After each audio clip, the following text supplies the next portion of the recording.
Γεια σας φίλοι μου. Σήμερα κάνουμε πατάτες au gratin, αλλά όχι τις κλασικές. Θα τις κάνουμε νηστίσιμες, κρεμώδεις και τόσο νόστιμες που κανείς δεν θα καταλάβει ότι δεν έχουν ούτε γάλα ούτε βούτυρο. Γιατί στην κουζίνα δεν μετράνε μόνο τα υλικά, μετράει η ιδέα. Θα ψιλοκόψουμε 3 κρεμμύδια, εκεί γύρω στο μισό κιλό. 1 κόκκινη πιπεριά για χρώμα σε λωρίδες. 2 με 3 σκελίδες σκόρδο. Θα ψιλοκόψω και τη λιαστή ντομάτα. Θα καθαρίσω τις πατάτες, θα τις βάλω μέσα σε νερό να μην μαυρίσουν και τις αφήνω στην άκρη. Θα ρίξω λίγο ελαιόλαδο στο τηγάνι και θα το αφήσω να κάψει. Θα ρίξω μέσα το κρεμμύδι και θα το αφήσω να τσιγαριστεί σε μέτρια φωτιά ώσπου να ροδίσει και να βγάλει όλη του τη γλύκα. Θα προσθέσω την πιπεριά. Η φωτιά μέτρια. Σειρά έχει το σκόρδο. Σοτάρω για 1 λεπτό. Και τώρα προσθέτω τη γλυκιά πάπρικα, 1 κουταλιά της σούπας και την καπνιστή πάπρικα. Ένα καλό κουταλάκι του γλυκού γεμάτο. Όποιος αντέχει ρίχνει μέσα και 1/4 κουταλάκι του γλυκού μπούκοβο. Ανακατεύουμε για μισό λεπτό. Και τώρα αναδύονται απερίγραπτα αρώματα. Προσθέτω τη λιαστή ντομάτα. Την ανακατεύω για αυτή με τα υπόλοιπα για 1 λεπτό.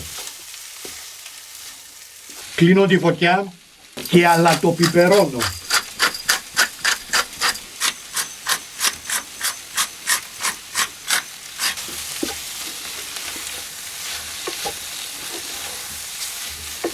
Αφήνω στην άκρη. Πάμε να φτιάξουμε την μπεσαμέλ. Θα ρίξω 100 γραμμάρια ελαιόλαδο στην κατσαρόλα. Θα το αφήσω να ζεσταθεί. Θα προσθέσω 100 γραμμάρια αλεύρι. Θα το σοτάρω ώσπου να φύγει η αλευρίλα. Μέτρια φωτιά να μην το κάψουμε. Αφού έχει ψηθεί το αλεύρι, θα προσθέσω τώρα μέσα 1 λίτρο γάλα βρώμη χλιαρό. Ανακατεύουμε ώσπου να αρχίσει να βαίνει. Μόλις σκάσουν οι πρώτες φουσκάλες, κλείνουμε το μάτι. Ανακατεύουμε λιγάκι ακόμη, γιατί ακόμη καίει η κατσαρόλα και το κατεβάζουμε. Θα προσθέσουμε αλάτι και πιπέρι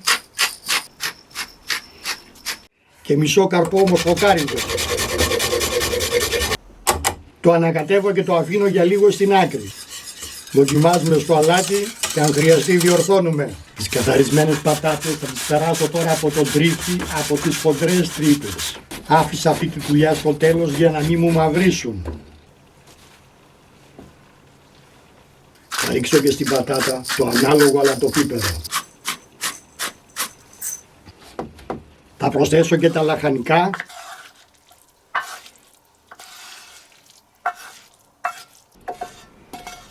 Μια κουταλιά της σούπας θυμάρι φρέσκο και το 1/3 από την μπεσαμέλ.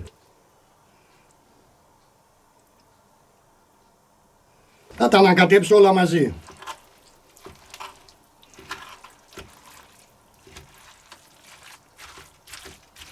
Θα λαδώσω ένα πυρέξ και θα το αδειάσω μέσα.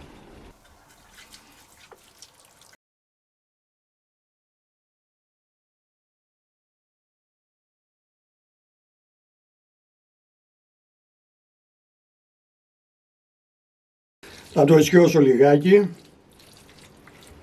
και από πάνω θα ρίξω την υπόλοιπη μπεσαμέλ.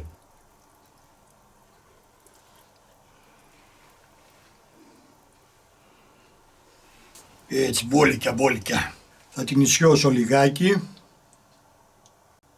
και πάμε για φούρνο 180 βαθμούς στον αέρα 1 ώρα και 15 λεπτά με κλειστό καπάκι. Το τελευταίο 5 λεπτό έβγαλα το καπάκι και το άφησα να πάρει λίγο χρώμα στο γκριλ.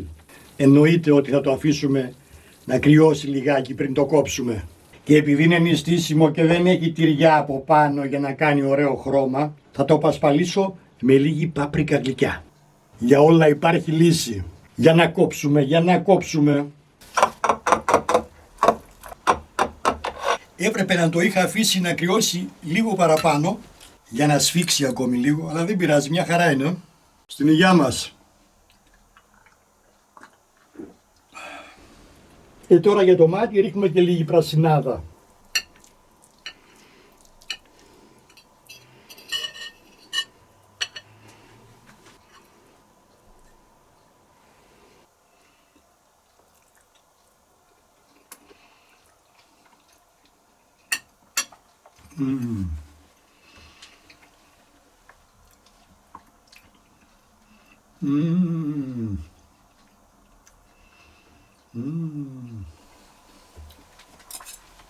Απίστευτη γεύση. Σιγά να μην το καταλάβετε ότι είναι νηστίσιμο. Η λιαστή ντομάτα και το θυμάρι του δώσαν μια φανταστική μεσογειακή γεύση. Δοκιμάστε το και θα καταλάβετε. Να περνάτε καλά.